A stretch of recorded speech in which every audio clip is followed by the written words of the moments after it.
பள்ளிகளுக்கான கல்வி நிதியை நிறுத்தி வைத்த விவகாரம் தொடர்பாக நிதியை பெறுவதற்காக டெல்லியில் முகாமிட்டிருக்கிறார் பள்ளி கல்வித்துறை செயலாளர் மதுமதி அவர்கள். முக்கிய செய்தியாக பார்த்துக் கொண்டிருக்கிறோம். கூடுதல் தகவல்களை செய்தியாளர் சங்கரன் வழங்க கேட்கலாம். சங்கரன் வணக்கம். இந்த விவகாரத்தில் நடப்பது என்ன? வணக்கம். மத்திய அரசு PM ஸ்ரீ என்ற ஒரு திட்டத்தின் கீழ் புதிய பள்ளிகளை நாடு முழுவதும் நிறுவுவதற்கான திட்டத்தை அறிவித்தது. இந்த திட்டத்தின்படி மும்மொழி கொள்கையை பள்ளிகளில் அமல்படுத்த வேண்டும் என்று மத்திய அரசு தெரிவித்திருக்கிறது. புதிய கல்விக் கொள்கை அடிப்படையின் கீழ் இந்த திட்டமானது அறிமுகம் செய்யப்பட்டிருக்கிறது. ஆரம்ப கட்டத்தில் இந்த திட்டத்தை தமிழக அரசு ஏற்றுக்கொண்டாலும் கூட அந்த திட்டத்தை தற்போது நடைமுறைப்படுத்துவதற்கு சம்மதம் தெரிவிக்கவில்லை. இப்படிப்பட்ட சூழலில் தமிழகத்தில் மத்திய அரசு வழங்க வேண்டிய அந்த கல்வி நிதி என்பது இன்னும் வழங்கப்படாமல் இருக்கிறது. மொத்தம் 2000 கோடி ரூபாய் இந்த ஆண்டு வழங்கப்பட வேண்டும் என்ற தகவலை தெரிவிக்கக்கூடிய அதிகாரிகள் முதல் கட்டமாக 550 கோடி ரூபாயை கூட இதுவரை விடுவிக்கவில்லை என்றும் தெரிவித்திருக்கிறார்கள்.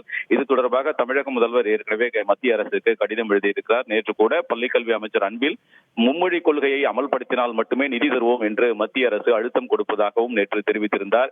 இப்படிப்பட்ட சூழலில் 3 IAS அதிகாரிகள் தற்போது மத்திய அரசினுடைய நிதி பெறுவதற்காக டெல்லியில் முகாமிட்டிருக்கிறார்கள். மூத்த IAS அதிகாரி பனீந்திர ரெட்டி தலைமையிலான இந்த குழுவில் பள்ளிக்கல்வித்துறை முதன்மை செயலாளர் மதுமதி மற்றும் ஒருங்கிணைந்த பள்ளி கல்வி திட்ட இயக்குனர் ஆர்த்தி ஆகிய 3 IAS அதிகாரிகளும் நேற்று டெல்லி விரைந்திருக்கிறார்கள். தற்போது டெல்லியில் முகாமிட்டுள்ள அவர்கள் தமிழகத்திற்கான நிதியை விடுவிக்க வேண்டும் என்று மத்திய கல்வி அமைச்சக அதிகாரிகளை சந்தித்து முறையிட இருக்கிறார்கள். தற்போது தமிழக அரசினுடைய கோரிக்கையை ஏற்று மத்திய அரசு நிதியை விடுவிக்குமா அல்லது மேலும் காலம் தாழ்த்துமா என்ற ஒரு எதிர்பார்ப்பு எழுந்திருக்கிறது. இப்படிப்பட்ட சூழலில் தான் 3 IAS அதிகாரிகளும் டெல்லிக்கு விரைந்திருக்கிறார்கள். விரிவான தகவல்களுக்கு நன்றி சங்கரன்.